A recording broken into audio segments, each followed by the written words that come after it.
Sveiki, mīļie! Šajā reizītē man gribētos paturpināt tēmu par naudu.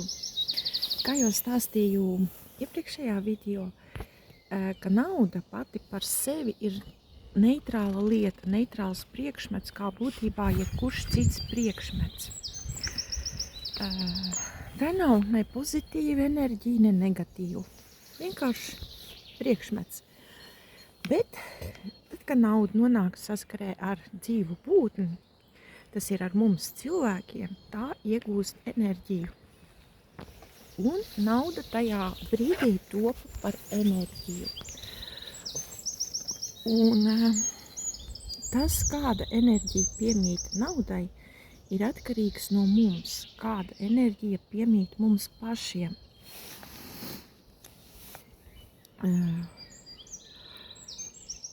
Un šajā ziņā var teikt, ka attiecības ar naudu ir ļoti individuālas, jo katram attieksme pret naudu ir savādāka.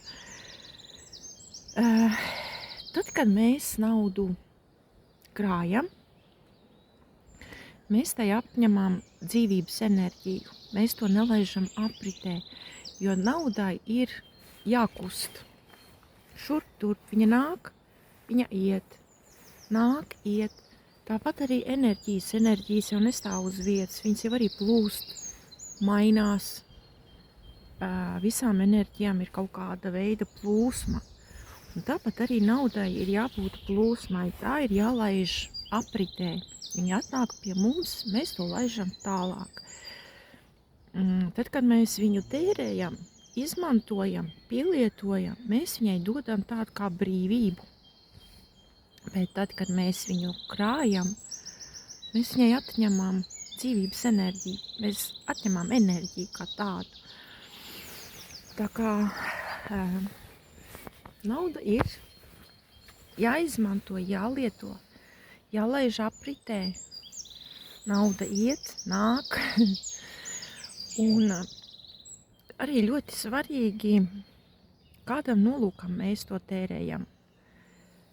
Labiem, cēliem mērķiem vai arī sliktām lietām. Un tāda arī naudai ir enerģija. Tādas ir vibrācijas. Cilvēkiem ar vienādu ienākumu daudzumu var būt atšķirīga finansiālā situācija. Piemēram, ir 10 cilvēki, kas saņem vienādu summu mēnesī, kuriem vienādi ir ienākumi. Bet viņu finansiālās situācijas ir ļoti atšķirīgas. Kāds naudu iztērē ļoti ātri un būtībā nevajadzīgām, nesvarīgām lietām. Vienkārši izpūst caur pirkstiem. Kāds varbūt naudu krāj, taupa un tērē to ļoti saprātīgi. Kāds varbūt arī viņu tērē, bet, teiksim, svarīgām, nozīmīgām lietām. Tādā veidā sev sagādājot, teiksim, kaut kādas materiāls svarīgas vērtības, vai ieguld, teiksim, arī zināšanās, jā. Tā kā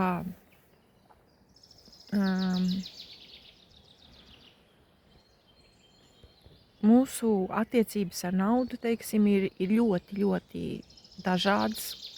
Katram tās ir individuāls.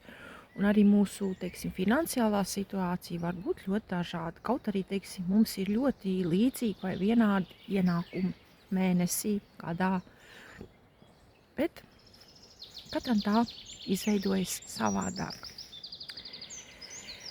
Nauda visos laikos priekš cilvēka ir bijis galvenais kārdinājuma objekts. Un vienlaikus arī viņa dvēseles tīrības pārbaude. Šajā gadījumā patiesībā ar naudu ir viens no labākajiem veidiem, kā var, cilvēks savā ziņā varbūt pārbaudīt, testēt. Ja mēs ļoti esam tendēti uz naudu, tā mums ir ļoti svarīga. Mēs nejauši varam kļūt par naudas vergiem. Mums to vajag vēl un vēl. Mēs ejam, strādājam, skrienam, darbojamies, darām visu kaut ko. Un tik vēl vācam vēl un vēl, un nekad nav gana. Mēs kļūstam par naudas vergiem. Bet nauda var kļūt mūsu rokās arī kā darba instruments, darba rīks, ar kuru palīdzību, kā resursu, ar kura palīdzību mēs varam arī ļoti daudz ko paveikt, ļoti daudz ko iegūt, bet mēs tomēr nekļūstam par naudas vergiem. Jā, tas priekš mums ir arī it kā svarīga lieta, ja, bet ne pati svarīgākā. Un mēs, piemēram, ar naudas palīdzību mēs dodam labumu saviem mīļajiem, ģimenei, paši sev. Tērējam, ieguldam to vērtīgās, vajadzīgās lietās, kaut ko radām. Ar naudu arī var, teiksim, palīdzēt arī citiem, jā. Labdarības nolūkos to izmantot. Tā kā ir ļoti, ļoti svarīgi, ja, kādā veidā, kā mēs naudu tērējam un cik tā mums ir svarīga. Un šādā ziņā nauda, kā kārdinoša čūska, skar visas cilvēka dvēseles stīgas, spēlējot uz tām kā uz mūzikas instrumentu. Un atkarībā no tā, kāda ir mūsu attieksme, kādas ir patiesībā mūsu attiecības ar naudu, ja? Vai tā mums ir vissvarīgākā, visvērtīgākā dzīvē, vai arī tā vienkārši ir kā resurs, kā darbrīks, kā priekšmets, ja? No tā arī ir atkarīga, kāda kļūs mūzika, spēlējot uz šī mūzikas instrumenta stīkā. Un tas ir arī atkarīgs no tā, cik tīra ir cilvēka dvēsele.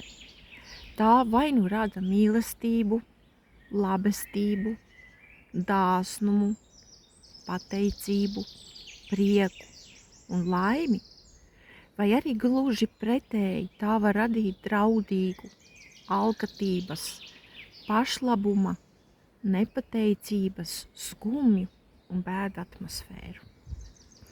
Lūk, tāda ir nauda, mīļie cilvēki. Mūsu rokās nonākot, tā kļūst par enerģiju, un atkarībā no tā, cik tīri ir mūsu dvēsele, kādas ir mūsu attiecības ar naudu, tā kļūst. Mēs vai nu kļūstam par tās vergiem, vai nu tā arī mūsu rokās kļūst kā resurss, kā darba priekšmets, kā instruments, lai ar tās palīdzību paveiktu cēlus, vērtīgus mērķus, lai sasniegtu.